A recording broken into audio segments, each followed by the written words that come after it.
to have a wonderful time down here in Myrtle Beach. Everything was fine until tonight. Somebody in the crowd was yelling active shooter, which is why everybody started running. He can't get out. I was in there.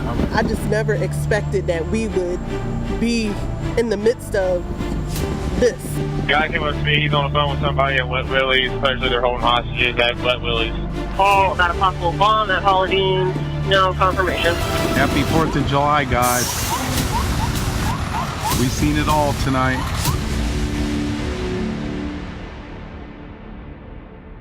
Fear on the 4th of July at Broadway at the beach. Reports of shots fired, a bomb, and a hostage situation sent people racing away from a fireworks show. Yeah, police say they found no evidence of a shooting, though, folks, or a bomb, or any hostages. They say the people witnesses thought were hostages were just hiding in stores for their own safety. They were coming right at you, run. It was either get trampled or get out of the way. Tonight we have team coverage. ABC 15's Taggart Houck spoke to people about those tense minutes and the race to find a safe spot. But first, Sydney Glenn shows us what police say created that mass confusion and chaos. She sat down with Myrtle Beach Captain Joey Crosby to find out how a fight became pandemonium at a fireworks show. I think you have to start by putting yourself in the shoes of the people who were at Broadway at the beach last night. All of a sudden you see people running, then you see more people running, yelling at you, telling you to get down, to hide, that there's an active shooter on the loose. You have to imagine how scary that would be. A night that was supposed to end with fireworks ended with fear, questions, and chaos. Guy came up to me, he's on the phone with somebody at Wet Willie's, especially they're holding hostages at Wet Willie's. I got a large amount of people running away from Broadway saying there's gunshots. People running scared, not knowing what was true and what was fake. This incident began as a fight. During this fight, someone referenced a gun or active shooter situation, which caused people to flee and run from the scene.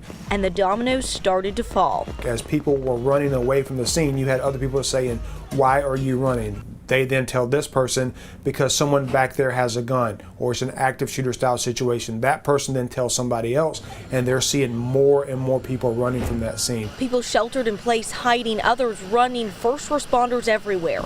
I got a white male that got trampled on there and everything. He's going to need EMS to check him out. I've got him going to there, and I've got him going to Good Time Charlie's. I also have a ladder truck going over to the aquarium to get people out of the water. As things calmed down, new questions. Some witnesses convinced there was a gun. Police saying there was no shooting. We have not found any evidence that a shot was fired. We've not found shell casings. We have not found bullet holes. We have not found broken windows. Yet, Captain Crosby says if you have evidence to prove otherwise, call the police. While the night might be over, there are still more answers to be found. More than 1,200 911 calls were made about this incident between 10 p.m. and midnight last night. Now, just to remind you, this is not being investigated as an active shooter situation, but it is being investigated as an assault. Police have not made any arrests yet, but they tell me they are working on it. If you have any information, you're asked to call Myrtle Beach Police. Live near Broadway at the beach, Sydney Glenn, ABC 15 News. All right, thanks for that report, Sydney. Broadway at the beach released a statement on their Facebook page. Yeah, they called last night a, quote, terrible turn of events. We've got that for you. It says they always try to create a festive, fun, and family-friendly experience. That statement goes on to say Broadway at the beach, quote, couldn't be more sorry that this occurred.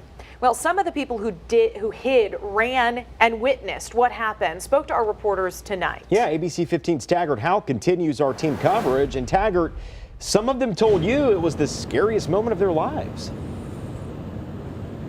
Trey, yeah, thousands of people were at Broadway at the beach. They were enjoying that fireworks show, the fireworks shooting off into the sky. But moments later, some began running. They thought that they were being shot at. We caught up with a couple people in that situation. One of the families we talked to, they had a 14-year-old nephew. They were separated for quite some time, and they finally reunited here at this gas station. They say this is an experience they're not going to forget. The pop of fireworks signaling celebration. Minutes later, panic. Come on over here this way. It was just total chaos for a while, total chaos. Videos like these capturing the moments thousands of people thought they were in danger. We just heard someone has a gun. Jeff and Jenny Mackis are here on vacation from Sumter with their 14-year-old nephew, Christopher. They can't forget it. And all these people were being trampled and running. There was people grabbing their babies out of strollers and leaving the strollers in the park. One took the stroller and just threw it over her back with the baby still in it and running. They caught the show. At the time, Chris was waiting in line for a ride when he heard shouting. I just turn around and see like 200 people sprinting towards me, like, holy crap. He ran and lost Jeff and Jenny. This was on Jeff's phone, video documenting step by step as he ran. They, along with others, sharing videos and posts to Facebook. You couldn't tell if it was gunfire, you couldn't tell if it was fireworks, and everybody's just screaming and running and ducking, and it's really scary. It's really scary. Pamela West and her daughter Christina Sherman made a last-minute decision to go. It's something neither will forget.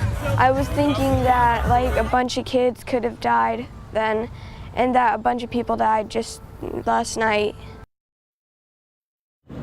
And again, Christopher was reunited with his aunt and uncle. This is about a quarter mile down the road from Broadway at the beach. We're here at one of the gas stations. They said it was about an hour that they were away for.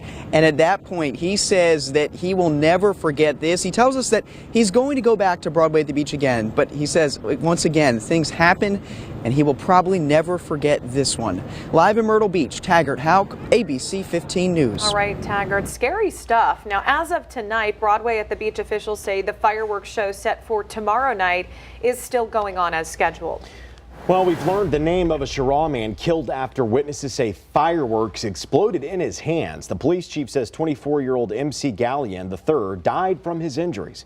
Witnesses say the fireworks hit Gallion in the upper torso at the Dizzy Gillespie apartment complex. Police say a woman started CPR, and investigators say even though he did not survive, she did everything to try and save him. Tonight, police continue to look for the people involved in a drive-by shooting that left 2 little girls shot in Marion. We first told you about this shooting minutes after it happened last night.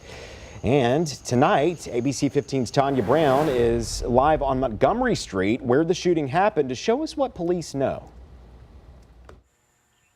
Trey, police tell me a man was walking here along Montgomery Street when someone tried to shoot him, but instead stray bullets hit 2 children who were just trying to have a little fun on the 4th of July. The 9 and 11-year-old girls were playing with fireworks Wednesday at this house on Montgomery Street in Marion. A short time later, police showed up. One guy was walking and a vehicle came by, and that's when they started shooting. They were just calling the crossfire. Kids were. Officers say stray bullets hit the girls. One child was shot 3 times and the other once in the back. Police tell me the children are expected to be okay. Very thankful that, God was looking out of them. They're just 11 and 9. Many people who live here on Montgomery Street told me they are very concerned about violence. They were too afraid to talk on camera. One neighbor agreed to tell me what's going on, but didn't want her face shown. We hear gunshots all the time. It's crazy. You can't even have a family event without nonsense going on. I was scared. Police tell me they don't get a lot of calls about trouble on Montgomery Street. And when they do, the ones who call don't want officers showing up at their doors. They don't want to get involved. Usually if they call tell us something, they do it over the phone and not in person because they don't want anybody to see them at their house.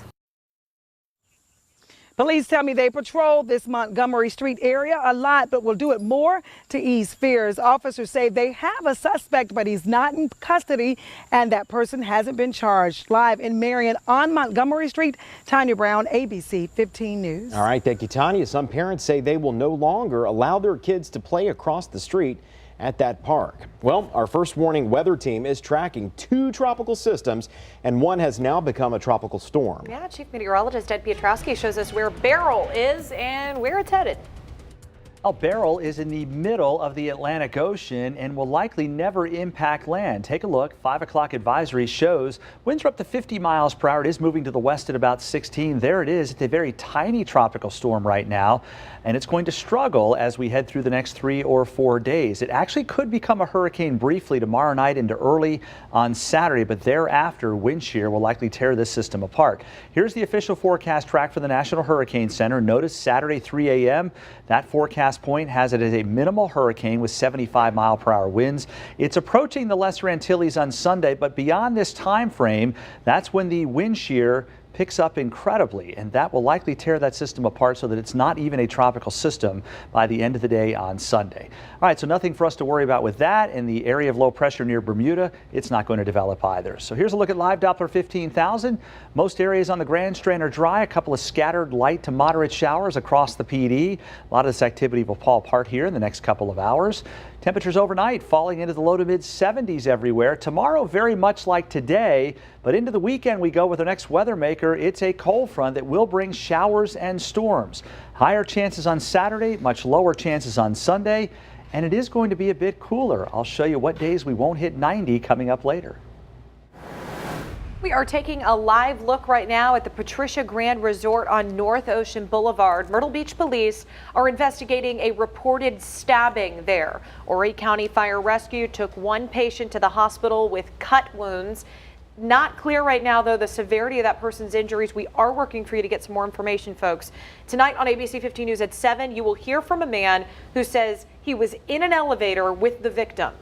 One person is under arrest after the Horry County Police bomb squad responded to the Turn Hall community off of Highway 707 late this afternoon. Police say some unusual items were seen at the home during a medical call. No threats were made, and police say the response is out of, quote, an abundance of caution. We are working for you to get some more information about who is under arrest and for what. Right now, deputies in Robeson County are still looking for a missing woman. They've now expanded their search area. Deputies say 55-year-old Susan McGirt disappeared from the nursing home on Mount Moriah Church Road yesterday morning. The sheriff says they've canvassed all over that community. Now they're looking about 20 miles away in the Prospect Road area. That's where some people told investigators they thought they saw her. Her family is offering a $500 reward for information leading to her return. We've learned the name of the victim in a deadly 4th of July shooting in Robeson County. Deputies say Jonathan Lee Locklear died from a gunshot wound, and they believe his uncle murdered him after a fight at a party. They arrested Furman Locklear Jr. for murder. It is maybe the most dangerous rural intersection we have in Horry County, and it has been that way for some time. And we'll show you the two things one senator is considering for an Horry County road. Prosecutors charged him with murder, but now he's the one asking questions. We'll show you the answers a man is looking for in his own case. Detectives say he killed a Timmonsville woman and her two young daughters, but now Antoine Adams is asking the questions. Yeah, he wants to know what evidence the state has against him. A notice for a preliminary hearing has been filed. We are waiting to hear back from his attorney to find out the date for that hearing. Investigators say Adams killed Sharice Jackson and her two daughters in May and then shot Jackson's husband and another daughter. They both survived. Senator Greg Hembry wants to see change at an Horry County intersection. Yeah, he says the intersection of Green Sea Road and Highway 9 bypass is one of the most dangerous rural intersections in the county. Last Friday, state troopers say a church bus ran the stop sign and it was hit by a red truck. 15 people went to the hospital. Senator Hembry says the engineering of the intersection may have been okay 20 years ago, but something has to change now that the county is growing. The problem is as our community grows, as the traffic grows, the problem grows. It's a dangerous intersection. Basically, its configuration is dangerous. That's one of the problems because it's kind of on a curve and it just comes in at a funny angle. And so the design of the highway is not ideal. Senator Hembry says he's looking at adding rumble strips to the road or having a four-way traffic light installed. He says it's up to the Department of Transportation to make the final decision. Well, the new election ordered for one precinct in the Florence City Council District 2 race will now be held July 31st. A state Democratic Party panel voted 2 weeks ago to grant a new election after candidate LaShonda Neesmith Jackson protested. She lost last month's Democratic primary to incumbent Pat Gibson High Moore by 139 votes. Well, the panel decided people who didn't live in the district were allowed to vote. Only the people who live in District 2 Precinct 9 will vote in this new election. We've got a cold front coming our way this weekend, and that will mean some pretty high chances of rain into Saturday. I'll show you just how high they're going to go, plus Tropical storm Beryl could become a hurricane, but just a couple of days later, it's likely to dissipate. I'll show you why after the break.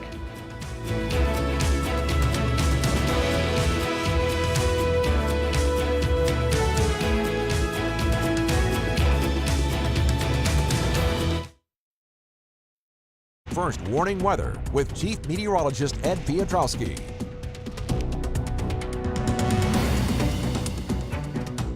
Welcome back, everyone. We've had some scattered showers and a few storms around during the course of the day, but now with the sun going down, a lot of the activity is falling apart. And I think over the next hour or two, whatever showers are out there will for the most part be long gone. Only a small chance of a shower overnight.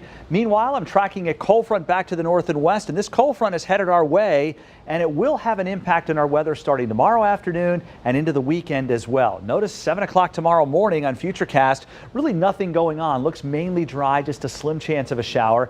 As we head toward lunchtime, already the sea breeze is becoming active. We'll see some showers and maybe a thunderstorm developing here and maybe a small chance of a shower storm inland as well. As we head deeper into the afternoon, I think the best chance of a shower storm will be inland, but notice they're widely scattered. It's not going to be a widespread shower and thunderstorm kind of a day.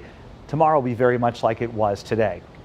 Friday night, cold front's going to slip through the area, and because it's moving through even at night, there will be a few showers and thunderstorms around the area. 7 o'clock on Saturday morning, the front is just to our south, but plenty of moisture lingers, so partly to mostly cloudy skies, and we can't rule out a shower storm even in the morning hours. As we head into the afternoon, I think showers and storms will be likely, even with the front pretty far south of us because of the lingering moisture out there.